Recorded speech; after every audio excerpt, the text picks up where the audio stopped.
നമസ്കാരം. നമ്മളിപ്പോൾ ഉള്ളത് കോളേജ് ഓഫ് അഗ്രികൾച്ചർ വെള്ളാനിക്കരയുടെ തേനീച്ച വളർത്തൽ വിഭാഗത്തിലാണ്.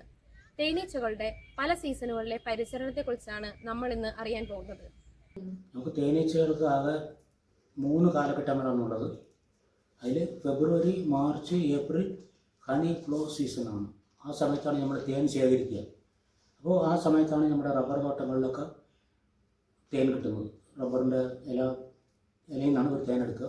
റബ്ബർ ഇലയൊക്കെ തേൻ വരുന്ന സമയമാണ്. അപ്പോൾ ഫെബ്രുവരി, മാർച്ച്, ഏപ്രിൽ കാലം തേനീച്ചയുടെ ഹണി ഫ്ലോ സീസണാണ്, തേൻ വരത്ത് കാലമാണ്. അത് കഴിഞ്ഞ് May, June, July, August, September ഒക്കെ മഴക്കാലമാണ്. ആ മഴക്കാലം തേനീച്ചകൾക്ക് ക്ഷാമകാലമാണ്. ഈ ഫെബ്രുവരി, മാർച്ച് കാലങ്ങളിലാണ് കണ്ടമാനം തേൻ, റബ്ബർ മരങ്ങൾ കണ്ടമാനം തേൻ ഉൽപ്പാദിപ്പിക്കും. ആ തേനാണ് നമ്മൾ ശേഖരിച്ചുകൊണ്ടിരിക്കുക.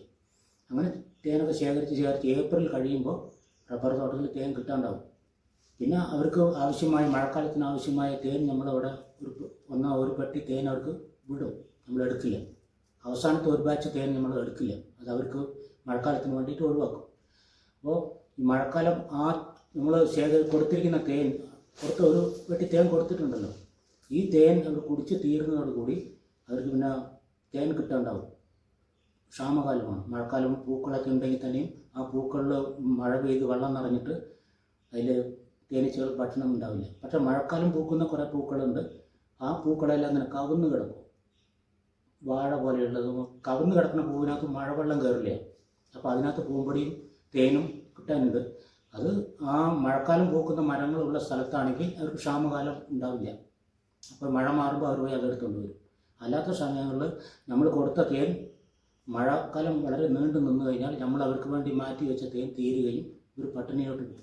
അങ്ങനെ പട്ടിണിയിലോട്ട് പോകുന്ന സമയത്ത് അതിന് സംരക്ഷിക്കാനായിട്ട് നമ്മൾ പഞ്ചസാര ലൈനി കളിക്കും.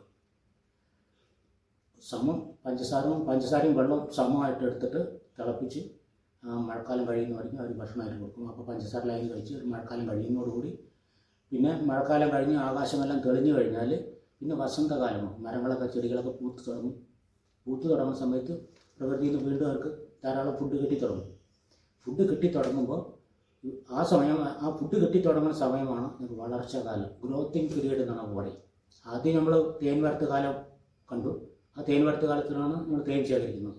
അത് കഴിഞ്ഞ് ജൂൺ, ജൂലൈ, ഓഗസ്റ്റ്, സെപ്റ്റംബറൊക്കെ മഴക്കാലമായിരുന്നു. ആ മഴക്കാലം ഈ 4 മാസം അവർക്ക് ക്ഷാമകാലമായിരുന്നു. അത് കഴിഞ്ഞ് നമ്മൾ ഒക്ടോബർ, നവംബർ, ഡിസംബറൊക്കെ ആകുമ്പോൾ മരങ്ങളൊക്കെ പൂത്ത് ധാരാളം ഭക്ഷണം പ്രകൃതിയിൽ നിന്ന് കിട്ടിത്തുടങ്ങുമ്പോഴാണ് അവരുടെ വളർച്ചക്കാലം, ഗ്രോത്തിങ് പീരീഡ്, വളർച്ചക്കാലം. ആ സമയത്താണ് ഇവർ കൂട് പിരിഞ്ഞ് മൾട്ടിപ്ലൈ ആവും. ഈ ഭക്ഷണം കൂടുതൽ കിട്ടുന്ന സമയത്ത് റാണി വളരെയധികം മുട്ടയിടുമ്പോൾ കൂട് നിറയും. കൂട് നിറഞ്ഞു കഴിഞ്ഞാൽ ഇവർ കുറേ ഈച്ചകൾ വിചാരിക്കും നമ്മൾ പുതിയ റാണി ഉണ്ടാക്കി, നമ്മൾ കുറേ ആൾക്കാർ മൾട്ടിപ്ലൈ ചെയ്യണം എന്ന് പറഞ്ഞ് കുറേ റാണി മുട്ട ഉണ്ടാക്കും.